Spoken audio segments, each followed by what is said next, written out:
ദിനം പ്രതി നമുക്ക് ചുറ്റും കൊലപാതകങ്ങൾ വർദ്ധിച്ചു വരികയാണ്. ഓരോ വാർത്തയും പുറത്തു വരുമ്പോഴും ഇനി ഇങ്ങനെയൊന്നും ആവർത്തിക്കരുതേ എന്ന് ആഗ്രഹിക്കുന്നവരാകും നമ്മളൊക്കെ.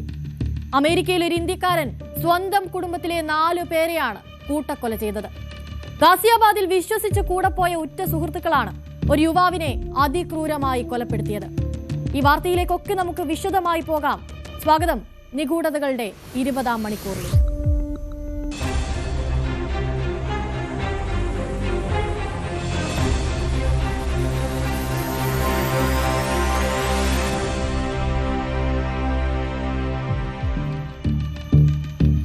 രണ്ട് യുവാക്കൾ തമ്മിൽ വളരെ സാധാരണമായ രീതിയിൽ സംഘർഷമുണ്ടാകുന്നു.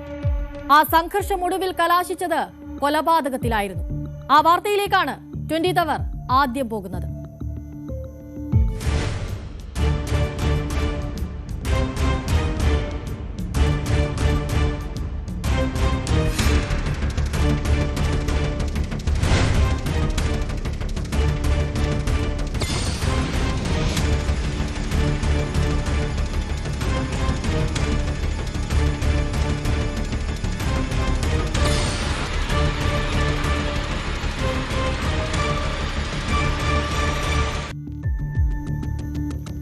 വടക്ക് കിഴക്കൻ ഡൽഹിയിലെ മൗജ്പൂരിലാണ് 24 വയസ്സുള്ള യുവാവ് വെടിയേറ്റ് മരിക്കുന്നത്.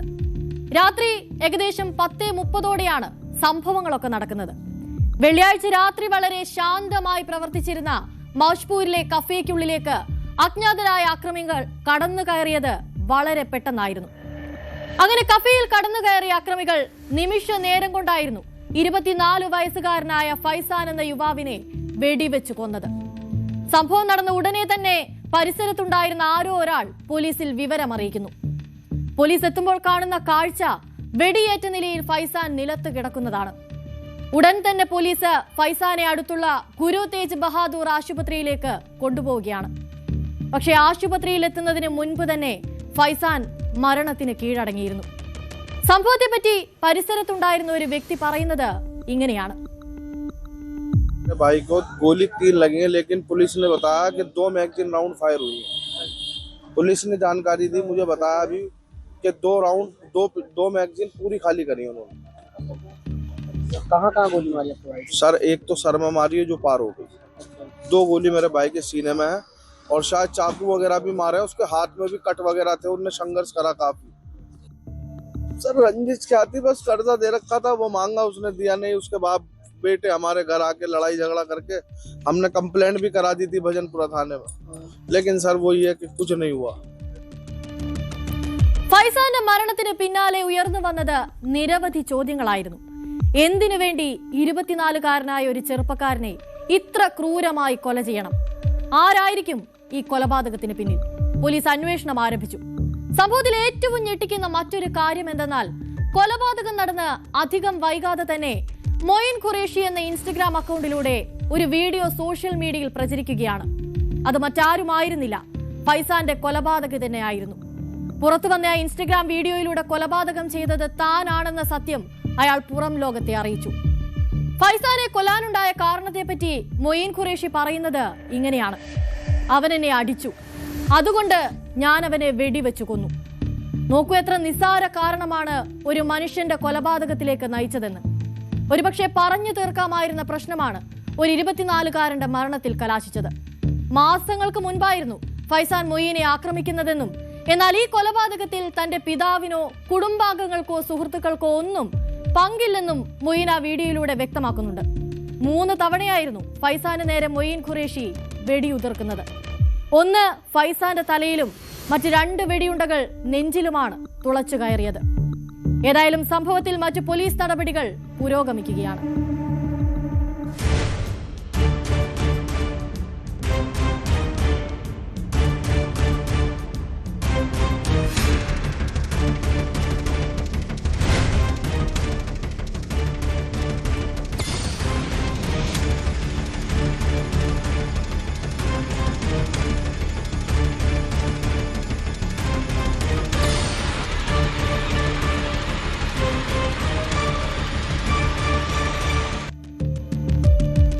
കർണാടകയിലെ ബലഗാവിൽ ഭർത്താവ് ഭാര്യയെ ശ്വാസം മുട്ടിച്ച് കൊലപ്പെടുത്തി.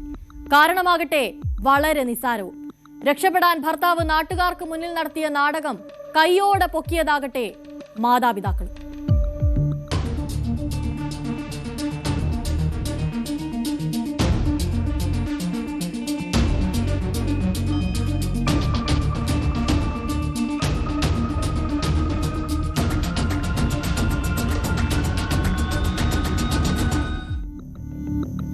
കർണാടകയിലെ ബെലഗാവി ജില്ലയിലെ ബെയ്ഹോങ്കൽ താലൂക്കിലായിരുന്നു രാജേശ്വരി ഗിലക്കനാവർ എന്ന 21-കാരിയും അവരുടെ ഭർത്താവായ ഫക്കീരപ്പ ബസവപ്പയും താമസിച്ചിരുന്നത്. കൃഷിപ്പണിയൊക്കെ ചെയ്ത് ജീവിക്കുന്ന ഒരു കുടുംബമായിരുന്നു ഇവരുടേത്.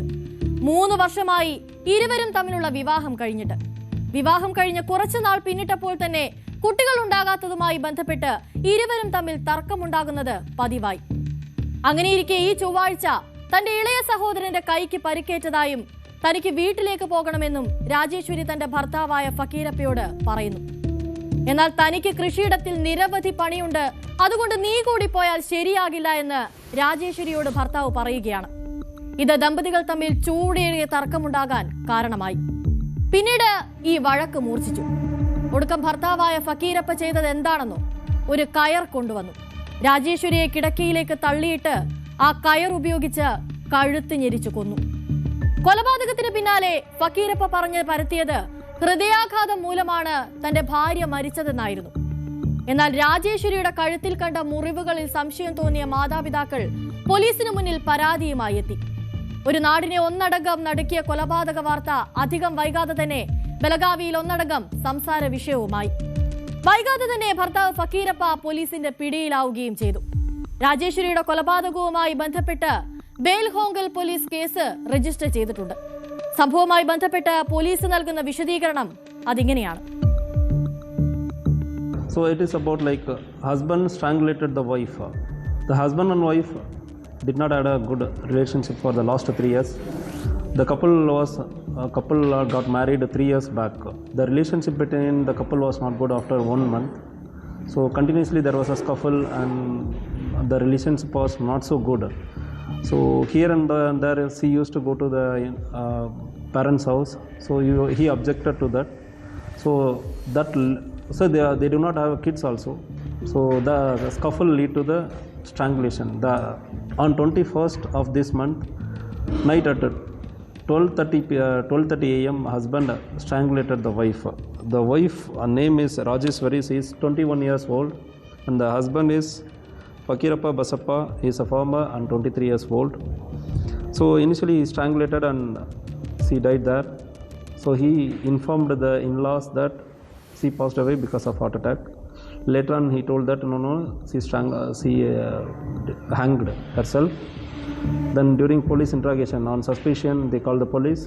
On police interrogation we came to know that it was not a hanging or suicidal case. It is actually a strangulation case. The prima facie investigation reveals that it is a strangulation by the husband Fakirappa Basappa. So we are continuing the investigation. The accuser was arrested immediately. The investigation is going on. Once the postmortem report comes, we will do the further investigation. ഓരോ ദിവസവും ഇരുട്ടി വെളുക്കുമ്പോൾ നമുക്ക് മുന്നിൽ കൂടി കടന്നു പോകുന്നത് എത്രയെത്ര കൊലപാതകങ്ങളാണല്ലേ. വെറും നിസ്സാരമെന്ന് കരുതി തള്ളിക്കളയാമായിരുന്ന കാരണങ്ങളാകും പല കൊലപാതകങ്ങൾക്കും പിന്നിലുണ്ടാവുക. അത്തരമൊരു സംഭവം തന്നെയാണ് ഇപ്പോൾ കർണാടകയിലും സംഭവിച്ചിരിക്കുന്നത്.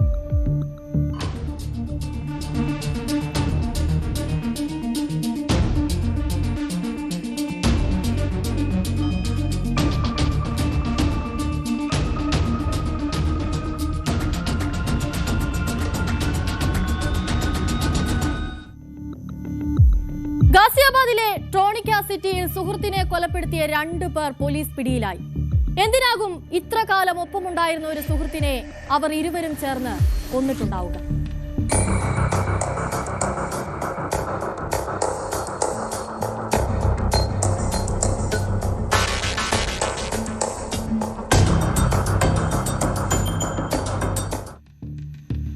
ജനുവരി 22-ന് ട്രോണിക്ക സിറ്റിയിലെ പോലീസ് സ്റ്റേഷനിൽ ഒരു സ്ത്രീ തന്റെ ഭർത്താവിനെ കാണാനില്ലെന്ന പരാതിയുമായി എത്തുകയാണ്.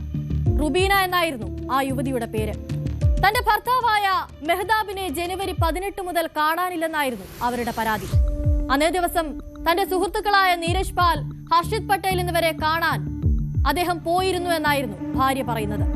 പിന്നീട് അദ്ദേഹം മടങ്ങി വന്നിട്ടില്ല.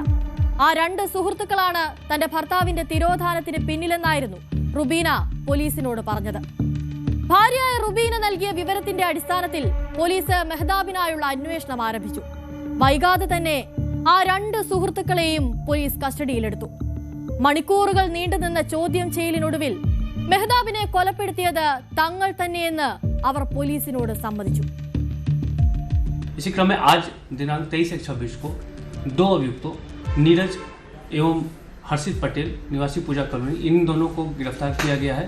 इनके पास से हत्या की घटना में शामिल कारित करने में शामिल एक बैटरी ऑटो तथा आला कत्ल मफलर भी बरामद हुआ है। जब इनसे पूछताछ की गई तो यह ज्ञात हुआ कि दिनांक 18/1/26 की रात्रि करीब 8:30 बजे नीरज ने हर्षित के फ़ोन से कॉल करके मेहताब को बुलाया था। उसके बाद ये तीनों ऑटो में सवार होकर सिग्नेचर सिटी की रास्ते तरफ जा रहे थे। इसी क्रम में नीरज ऑटो चला रहा था, हर्षित ऑटो चला रहा था एवं नीरज और मेहताब पीछे बैठे हुए थे। नीरज ने अप्राकृतिक कृत्य करने के लिए मेहताब पर दबाव बनाया, जिसका विरोध करने को लेकर नीरज और मेहताब में झगड़ा हुआ था। जिसके उपरांत सिग्नेचर सिटी की तरफ जाते समय उसमें नीरज ने मेहताब को चलती ऑटो से धक्का देकर गिरा दिया, जिसके उपरांत उसे काफ़ी चोटें आई। इन दोनों ने नीरज और हर्षित ने उसके उपरांत ऑटो रोककर उसे देखा तो बेसुध पड़ा हुआ था। उसके उपरांत पकड़े जाने की डर से इन दोनों ने मिलकर उसके मफलर से उसका गला दबा दिया और 100 को आगे ले जाकर छुपाने का प्रयास करने लगे। जब सिग्नेचर ब्रिज पर वहाँ पहुँचे तो वहाँ पर काफ़ी भीड़ होने की वजह से उसे यमुना नदी में जो इनका पहले फेंकने का प्लान था उस नहीं फेंक पाए। उसके बाद सिग्नेचर ब्रिज से उतरने के बाद थाना तिमारपुर क्षेत्र में मेहताब की शव को ये फेंक कर वहाँ से फरार हो गए। അവർ ഇരുവരും ചേർന്ന് മെഹ്താബിനെ കൊല്ലാനുണ്ടായ കാരണം ഇതായിരുന്നു. മെഹ്താബിന് താല്പര്യമില്ലാത്ത എന്തൊക്കെയോ പ്രവർത്തികളിൽ ഏർപ്പെടാൻ സുഹൃത്തുക്കളായ ഇരുവരും ചേർന്ന് അയാളെ പ്രേരിപ്പിക്കുന്നു. മെഹ്താബ് അതിന് വിസമ്മതിച്ചപ്പോൾ ഇരുവരും ചേർന്ന് അയാളെ വാഹനത്തിന് പുറത്തേക്ക് തള്ളിയിട്ടു. പുറത്തു വീണ മെഹ്താബിനെ അവർ ക്രൂരമായി മർദ്ദിച്ച് പരിക്കേൽപ്പിച്ചു. ഒടുക്കം മെഹ്താബിനെ മർദ്ദിച്ചതിനെ തുടർന്ന് പോലീസ് പിടിയിലാകുമെന്ന് ഭയന്ന ഇരുവരും ചേർന്ന് ആ പാവം മനുഷ്യനെ കഴുത്തു ഞെരിച്ച് ശ്വാസം മുട്ടിച്ച് കൊലപ്പെടുത്തി. കൊലപാതകത്തിന് ശേഷം മെഹ്താബിന്റെ മൃതദേഹം അവർ യമുനയിൽ ഉപേക്ഷിക്കാൻ ശ്രമിച്ചുവെങ്കിലും ഗതാഗത കുരുക്ക് കാരണം അത് ചെയ്യാൻ കഴിഞ്ഞില്ല. പകരം ആ മൃതദേഹം റോഡരികിൽ ഉപേക്ഷിച്ച് അവർ ഓടിപ്പോയി. മെഹ്താബിനെ കൊന്ന ഓട്ടോറിക്ഷയും കൊല്ലാൻ ഉപയോഗിച്ച മഫ്ലറും സംഭവ സ്ഥലത്ത് വെച്ച് പോലീസ് കണ്ടെടുത്തു.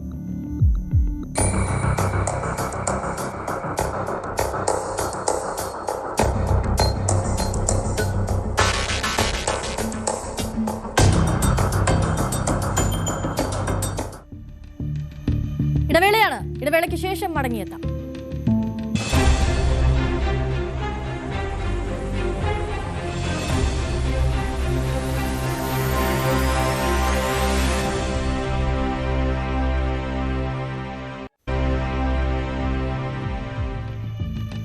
അമേരിക്കയിൽ അതിക്രൂരമായ ഒരു കൊലപാതകം നടന്നിരിക്കുന്നു.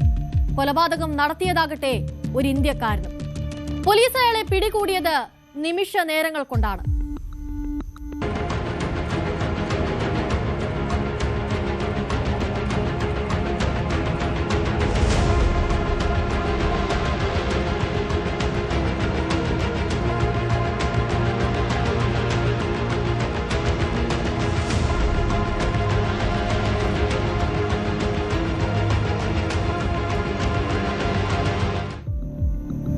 അറ്റ്ലാന്റയിലെ ബ്രൂക്കൈവി കോർട്ടിലാണ് ഈ കൂട്ട കൊലപാതകം നടക്കുന്നത്. വിജയ്കുമാർ എന്ന ഇന്ത്യക്കാരനാണ് ഈ കൊലപാതകത്തിന് പിന്നിൽ. സ്വന്തം ഭാര്യയെയും ഇന്ത്യക്കാരായ 3 ബന്ധുക്കളെയുമാണ് കുടുംബ തർക്കത്തിന്റെ പേരിൽ വിജയ്കുമാർ അതിക്രൂരമായി കൊലപ്പെടുത്തിയത്. ബ്രൂക്കൈവി കോർട്ടിലെ 1000 ബ്ലോക്കിലുള്ള വീട്ടിൽ വെച്ചായിരുന്നു കൊലപാതകം നടക്കുന്നത്. വിജയ്കുമാറിന്റെ ഭാര്യ മീമു ഡോഗ്ര, ബന്ധുക്കളായ ഗൗരവ് കുമാർ, നിധി ചന്ദർ, ഹരീഷ് ചന്ദർ എന്നിവരാണ് കൊല്ലപ്പെട്ടത്. സംഭവ സമയത്ത് വീട്ടിൽ 3 കുട്ടികളും ഉണ്ടായിരുന്നു. വിജയ്കുമാറിന്റെ 12 വയസ്സുള്ള മകനും 7ഉം 10ഉം വയസ്സുള്ള മറ്റു 2 കുട്ടികളും. കൊലപാതകം നേരിട്ട് കണ്ടതോടെ ഭയന്നുപോയ ഈ കുട്ടികൾ പ്രാണരക്ഷാർത്ഥം വീട്ടിലെ അലമാരയിൽ കയറി ഒളിച്ചതിനാലാണ് രക്ഷപ്പെടാനായത്. അല്ലെങ്കിൽ ആ ക്രൂരന്റെ കൈകൊണ്ട് അവരും മരണപ്പെട്ടേനെ. ഈ കുട്ടികൾ തന്നെയാണ് പോലീസിന് അതിവേഗം പ്രതിയിലേക്ക് എത്താനുള്ള വഴി ഒരുക്കി കൊടുത്തത്. പിതാവ് അമ്മയെയും ബന്ധുക്കളെയും വെടിവെച്ചു കൊന്നതായി വിജയകുമാറിന്റെ മകനായ 12 വയസ്സുകാരനായിരുന്നു പോലീസിനെ അറിയിക്കുന്നത്. വിവരമറിഞ്ഞ് വീട്ടിലെത്തിയ പോലീസ് സംഘം കാണുന്നത് ചോരയിൽ കുളിച്ചു കിടക്കുന്ന 4 മൃതദേഹങ്ങളാകുന്നു. പ്രതിയാകട്ടെ വീട്ടിൽ നിന്ന് രക്ഷപ്പെടുകയും ചെയ്തു. എന്നാൽ ഇത്ര ചുരുങ്ങിയ സമയത്തിനുള്ളിൽ വിജയകുമാർ അധിക ദൂരം പോകാൻ ഇടയില്ലെന്ന് പോലീസ് അപ്പോഴേ കണക്കുകൂട്ടിയിരുന്നു. മാത്രമല്ല, പ്രതിയുടെ വാഹനം സമീപത്ത് തന്നെ കിടക്കുന്നത് കണ്ടതോടെ വിജയകുമാർ പ്രദേശത്ത് തന്നെ ഉണ്ടാകുമെന്ന് പോലീസ് ഏകദേശം ഉറപ്പിച്ചു. സംഭവ സ്ഥലത്തേക്ക് പോലീസ് നായ എത്തിയതോടെ കാര്യങ്ങൾ മാറി മറിഞ്ഞു. പോലീസ് നായ മണം പിടിച്ചെത്തിയത് സമീപത്തെ മരങ്ങൾക്കിടയിൽ ഒളിച്ചിരുന്ന വിജയകുമാറിനടുത്തേക്കാണ്. അതോടെ ഒരു കുടുംബത്തിലെ 4 പേരെ അതിക്രൂരമായി കൊലപ്പെടുത്തിയ കൊടും കുറ്റവാളി പോലീസിന്റെ വലയിലായി. പ്രതിയെ അറസ്റ്റ് ചെയ്തതായും കുടുംബത്തിന് സാധ്യമായ എല്ലാ സഹായവും നൽകുന്നതായുമാണ് അറ്റ്ലാന്റയിലെ ഇന്ത്യൻ കോൺസുലേറ്റ് ജനറൽ അറിയിച്ചിരിക്കുന്നത്.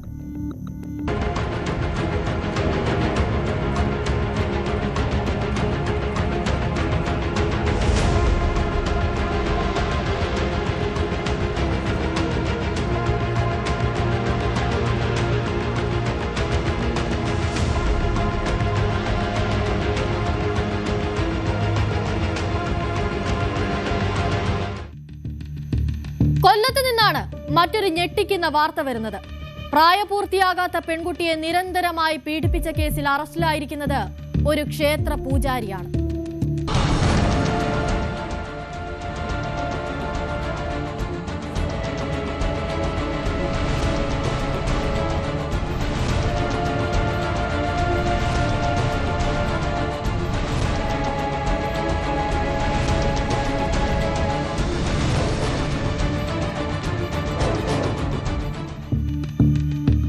കൊല്ലം ചിതറയിലാണ് ഇത്തരമൊരു കൊടും ക്രൂരത അരങ്ങേറുന്നത്. പ്രായപൂർത്തിയാകാത്ത പെൺകുട്ടിയെ നിരന്തരമായി പീഡിപ്പിച്ച കേസിൽ അറസ്റ്റിലായിരിക്കുന്നത് ക്ഷേത്ര പൂജാരിയാണ്. ചിതറ കുറക്കോട് സ്വദേശിയായ 22-കാരനായ അഭിനാണ് പോക്സോ നിയമപ്രകാരം ചിതറ പോലീസിന്റെ പിടിയിലായത്. ഒരു 16 വയസ്സുകാരിയാണ് നിരന്തര പീഡനത്തിന് ഇരയായിട്ടുള്ളത്. ഈ യുവാവിൽ നിന്നും ഉണ്ടായ നിരന്തര പീഡനത്തെ തുടർന്ന് കടുത്ത മാനസിക സമ്മർദ്ദത്തിലായിരുന്നു ഈ പെൺകുട്ടി ഉണ്ടായിരുന്നത്. ആ സമ്മർദ്ദം താങ്ങാനാകാതെ ഒടുക്കം അവൾ ആത്മഹത്യക്ക് ശ്രമിക്കുകയാണ്. ഈ ആത്മഹത്യാ ശ്രമത്തിന് പിന്നാലെ ആശുപത്രിയിൽ വെച്ച് നടത്തിയ കൗൺസിലിംഗിലായിരുന്നു ഞെട്ടിക്കുന്ന പീഡന വിവരങ്ങൾ പുറത്തു വന്നത്.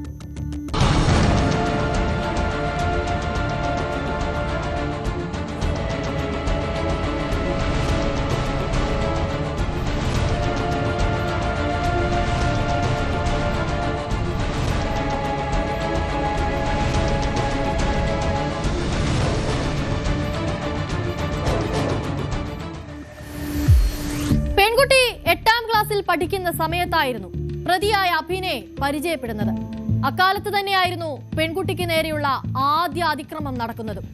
പിന്നീട് ഇയാൾ കഴിഞ്ഞ സെപ്റ്റംബറിൽ പെൺകുട്ടിയുടെ വീട്ടിലെത്തി രാത്രി പീഡനത്തിനിരയാക്കിയതായും തുടർന്ന് പലപ്പോഴായി ഇയാൾ പീഡനം തുടർന്നതായും പോലീസിന്റെ അന്വേഷണത്തിൽ കണ്ടെത്തി. പീഡനത്തെ എതിർത്തപ്പോൾ വിവരം വീട്ടുകാരെ അറിയിക്കുമെന്ന് ഭീഷണിപ്പെടുത്തിയാണ് പ്രതി പെൺകുട്ടിയെ വീണ്ടും വീണ്ടും പീഡനത്തിനിരയാക്കിയതെന്നാണ് മൊഴി.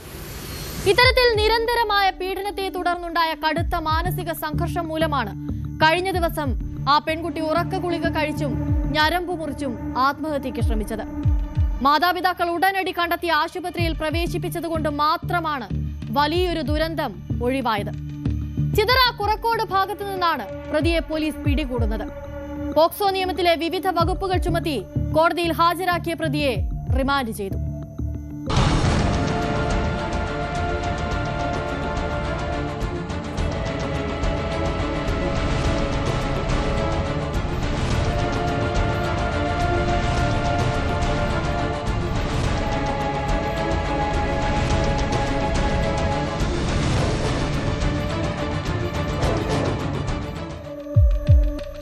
നെയ്യാറ്റിൻകരയിലെ 1 വയസ്സുകാരൻ ഇഹാൻ ഇപ്പോൾ മലയാളികളുടെ മനസ്സിലെ നീറുന്ന ഓർമ്മയാണ്.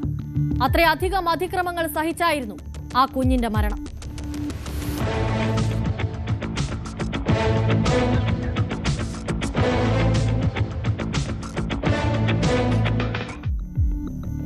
തിരുവനന്തപുരം നെയ്യാറ്റിൻകരയിലെ 1 വയസ്സുകാരൻ ഇഹാന്റെ മരണത്തിന് പിന്നിലെ യാഥാർത്ഥ്യം പുറത്തുവന്നത് കഴിഞ്ഞ ദിവസമായിരുന്നു.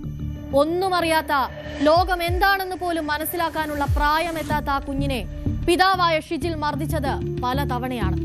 കുട്ടിയുടെ കൈ പോലും അടിച്ചൊടുക്കാൻ മനസ്സ് കാണിച്ച ആ പിതാവിനെ ക്രൂരനെന്ന് മാത്രം വിളിച്ചാൽ പോരാ. കുഞ്ഞിന്റെ പിതൃത്വത്തിലുണ്ടായ സംശയമാണ് വലിയൊരു ക്രൂരകൃത്യം ചെയ്യാൻ പ്രേരിപ്പിച്ചത്. ഒരാഴ്ചയോളം നീണ്ട പോലീസ് അന്വേഷണത്തിലാണ് 1 വയസ്സുകാരന്റെ മരണത്തിലെ ദുരൂഹത നീങ്ങിയത്. ബിസ്ക്കറ്റ് കഴിച്ചതിനെ തുടർന്ന് കുട്ടി കുഴഞ്ഞു വീണെന്നായിരുന്നു ആശുപത്രിയിൽ എത്തിച്ചപ്പോൾ മാതാപിതാക്കൾ പറഞ്ഞത്. ഷിജിലിന്റെ ആക്രമണത്തിൽ അടിവയറ്റിൽ പരിക്കേറ്റ് ഇഹാന്റെ വായിൽ നിന്ന് നുരയും പതയും വന്നിരുന്നു. ചുണ്ടിനും വായ്ക്കും നിറവ്യത്യാസം ഉണ്ടാവുകയും ചെയ്തു. ഒരുപക്ഷെ കുട്ടിയുടെ അച്ഛനെതിരെ അമ്മ വീട്ടുകാർ ആരോപണവുമായി അന്ന് രംഗത്ത് വന്നില്ലായിരുന്നുവെങ്കിൽ ഒരിക്കലും ഷിജിലിനെ പോലെ ഒരു ക്രൂരൻ ലോകത്തിനു മുന്നിൽ തുറന്നു കാട്ടപ്പെടുമായിരുന്നില്ല. കുഞ്ഞ് കരയുന്നത് ഷിജിലിന് ഇഷ്ടമല്ലായിരുന്നുവെന്നാണ് ഭാര്യ പോലീസിന് നൽകിയ മൊഴിയിൽ പറയുന്നത്. ഷിജിൽ അടുത്തു വരുമ്പോൾ തന്നെ കുഞ്ഞ് കരയുമായിരുന്നു. ഗേറ്റ് തുറക്കുന്ന ശബ്ദം കേൾക്കുമ്പോൾ തന്നെ കുഞ്ഞ് തന്നെ മുറുകെ പിടിക്കുമായിരുന്നു. ഒരിക്കലും സ്നേഹത്തോടെ കുഞ്ഞിനെ വിളിച്ചിരുന്നില്ല. നെഞ്ചു പൊട്ടിയാണ് ഇതൊക്കെ ആ അമ്മ പുറം ലോകത്തോട് വിളിച്ചു പറഞ്ഞത്. പിന്നെ അപ്പനെന്ന് പറഞ്ഞ് വേറെ ആരെങ്കിലും കാണിച്ചു തന്നിട്ടുണ്ടാകും, നിനക്ക് എന്നെ കാണുമ്പോൾ എന്താടാ ഇത്ര പ്രശ്നം എന്നൊക്കെ ചോദിച്ചിട്ട് പിള്ളേർ അയാളെ കാണുമ്പോൾ ഭയങ്കര പേടിയും ഭയങ്കര കരച്ചിലുമായിരുന്നു. എൻ്റെ മുഖം ഇങ്ങോട്ട് ഇങ്ങനെ തിരിച്ചിട്ട് എൻ്റെ മുഖത്തിങ്ങനെ ദയനീയമായിട്ട് നോക്കും. എനിക്കറിഞ്ഞൂടെ ആയിരുന്നു രക്ഷീരെന്നായിരിക്കും അത് പറഞ്ഞു തരും. എനിക്ക് ഇയാൾ കൊച്ചിനെ രഹസ്യത്തിൽ ഉപദ്രവിക്കായിരുന്നൊന്നും എനിക്ക് അറിഞ്ഞൂടെ. ഞാൻ ഒരു സ്നേഹത്തോടെ അല്ല, വളരെ ക്രൂരമായിട്ടാണ് കൊച്ചിൻ്റെ അടുത്ത് ഇടപെട്ടുകൊടുത്തത്. ഒരു അപ്പൻ എന്ന് വെച്ചാൽ നമ്മൾ വേറൊരു കുട്ടിയുടെ അടുത്ത് പോലും ഇങ്ങനെ ഇടപെടൂല ഒരിക്കലും. എപ്പോഴും അവൻ്റെ കുറവും കുറ്റങ്ങളും പറഞ്ഞുകൊണ്ടിരിക്കും.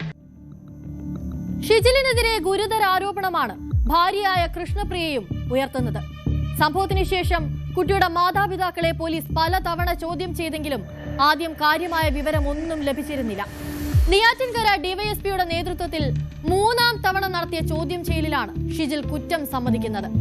കുഞ്ഞിന്റെ കരച്ചിൽ മൂലം പ്രകോപിതനായി കൈമുട്ടുകൊണ്ട് വയറ്റിലിടിച്ചുവെന്നാണ് ഷിജിലിന്റെ മൊഴി. അറസ്റ്റ് ചെയ്ത് കോടതിയിൽ ഹാജരാക്കിയ പ്രതിയെ റിമാൻഡ് ചെയ്തു.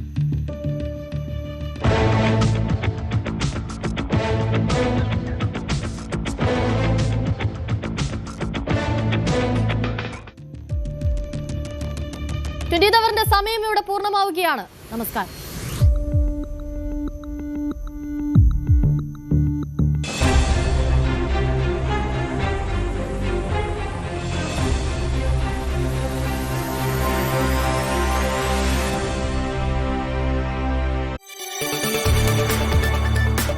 കൂടുതൽ വാർത്തകൾക്ക് news 18 Keralam YouTube channel subscribe ചെയ്യുക.